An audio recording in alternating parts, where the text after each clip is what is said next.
Yeah, so right in front of you as you're sitting there, and in fact, I sat down there in the mouth of the cave. You can see a person here down, sitting down. I sat down there and I recorded a little 15-minute update, put it on YouTube. I said, hey guys, we're here in front of Elijah's cave on Mount Sinai in Saudi Arabia.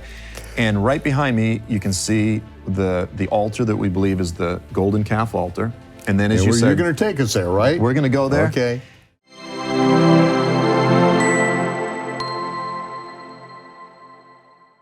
And I guarantee you there was many more of these. It's just that because these were on sort of the underside of the rocks, they were preserved. I guarantee you there was many, many more, but the paintings over the thousands of years, of course, wear it on. And that's the thing is, you know, it's not a crazy thing to say. There is the possibility that Moses himself painted these. That's not an impossibility. Right. So it's just one more confirmation. It's just one more confirmation that this is indeed the correct mountain. From there, we began making our way up to the cave that we believe is the cave that Elijah visited when he went to Mount Sinai. So this, again, I'm not even sure who found it. Who was the first one to find it? Did Ron Wyatt find it? No, I do not know that. I just know that Jim Caldwell took the photographs from inside the cave, looking down on the altar of the golden calf and the other artifacts that were there. Sure.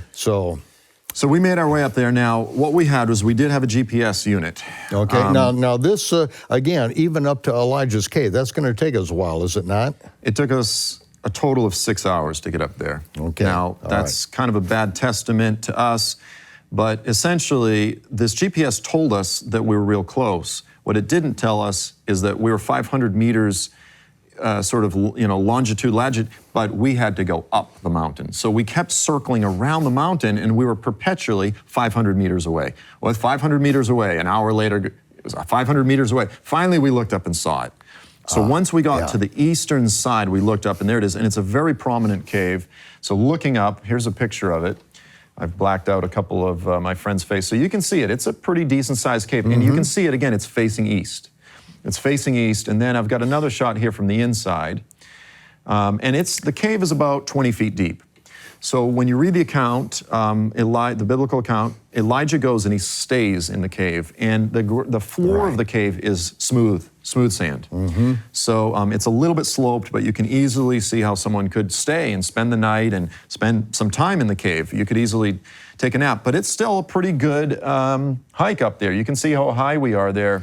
And do we not see down there in the distance and to the right, the altar of the golden calf?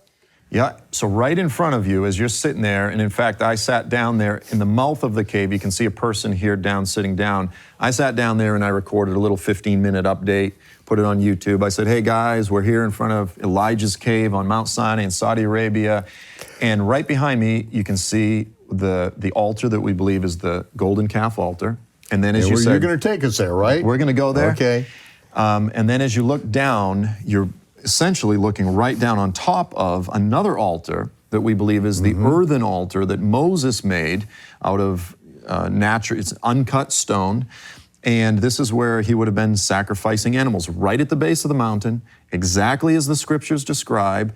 And it also is right next to a stream that Deuteronomy tells us comes down the mountain. We'll talk about that some more. But you're looking right down at it, again, into that eastern valley. And there's also now a bunch of Bedouin structures and gardens, and there's a road that comes through there. I think the Saudis are about to turn that into a major road. Right now, you're talking out in the boondocks. You're talking way out in the middle of nowhere. Once they put in a major road, by faith, I believe that road is going to become like Jerusalem, and there's going to be all kinds of tour buses. There's going to be all kinds of tour buses coming soon. And so, you know, we appeal to the Saudi authorities. We say preserve this sacred historical site of heritage, but it's about to happen. Yeah, so, well, I congratulate the Saudis on preserving the Mountain of Moses, preserving the altar to the golden calf, preserving these different things so that the rocks literally can cry out, and for preserving the paintings of the no trespassing. Yeah, absolutely, absolutely. So from there, we said, okay, we're going to go ahead. It was 6 hours. We were almost out of water. And we said, we were going to hike to the top of the mountain. We said, forget about it. One of the guys had twisted his ankle. We looked down at the altar of Moses' altar, and we said, let's hike down to there. Let's go check that out. So that was sort of the next step in our journey. And I think in the next segment, we'll come back and talk about that.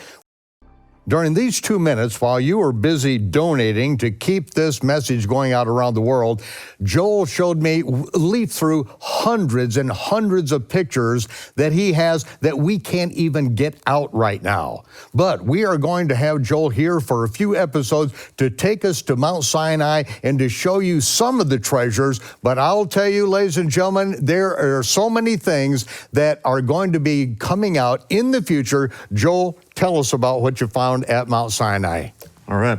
So again, we talked about Elijah's cave. And I always love to emphasize, I go, look, if this is Mount Sinai, it must have a prominent cave on it. It has the cave. Skeptics say, coincidence. I go, okay, maybe you can say it's a coincidence. You're skeptical, I give you the freedom to be a skeptic. Well, we've also got archers around the base of the mountain. They say, coincidence. I go, okay, you're free to be a skeptic. Well, then we look down. We've got an earthen altar at the base. That's exactly as the scriptures describe. The Lord told Moses to build an altar at the base of the mountain. Well, that's a coincidence. At what point, when you have a dozen coincidences, are you becoming irrational? Right? Even the skeptic, you have to be skeptical of skepticism itself. At a certain point, it just becomes foolish. So we look down from Elijah's cave. We're looking down at this structure. So from up above, it looks like, it's kind of like a hockey stick-shaped curve, this 45-degree angle. And there's a line down the middle, so it's very clear. So we decided, let's just go down there. Now, from Elijah's cave, it looks like it's just going to take you 10 minutes to get down. Well, you hike down for 10 minutes, and you don't look like you've even gone anywhere. It's still way down there. You hike down another 20 minutes. It's still way down there. It probably took us an hour just to get down from Elijah's cave down to Moses' altar. It's a big mountain. You're up there, even just to get to Elijah's cave, it's quite a hike. So we get down there. I'll show you a picture. I don't have one of the pictures from up above, although I did have a camera that I got some shots from above. I couldn't find the clips here. But so here's a picture as you get down. Now what you're looking at right here is it's these two long corridors. So you've got a stone wall on either side. Now it's important to say, when the Lord told Moses to make this altar, he says, use uncut stones. Well, again, these are uncut stones. These are natural stacked stones, and they're still there to this day. And the Saudi government, the archaeological authorities, about a decade ago, they excavated and investigated this area. This is what's so amazing is, again, and I've emphasized this, you go to Israel, you go, well, this is the place where Paul, ministered. This is the place where Yeshua did some miracles.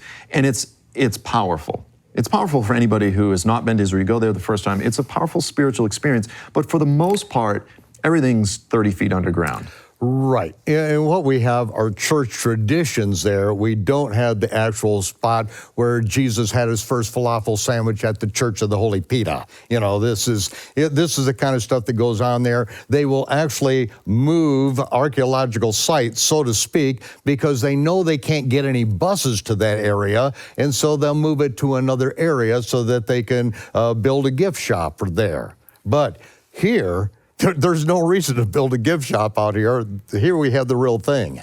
Here, again, in the sovereignty of God, he has preserved and protected. And you walk out in the desert, and here's this site that's still sitting there, almost as if it was left by Moses a few years ago. That's what's so amazing about it. That's right. Now, what this picture that everyone's seeing here, in the interview that I did with Jim and Penny, they had the shot from up above where you can better see the corral. You're right down on ground level where this took place. These are the corrals in order to herd the bulls as far as to the altar there. And this is very important in the very opening chapters. This is chapter 20 through 23. Of Exodus, right here, that this very altar was built for this. Shalom, Torah fans.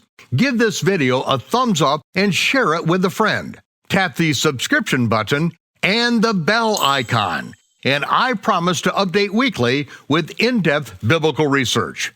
Be sure to download the new michaelrood.tv app for both mobile and home devices for even more commercial-free content.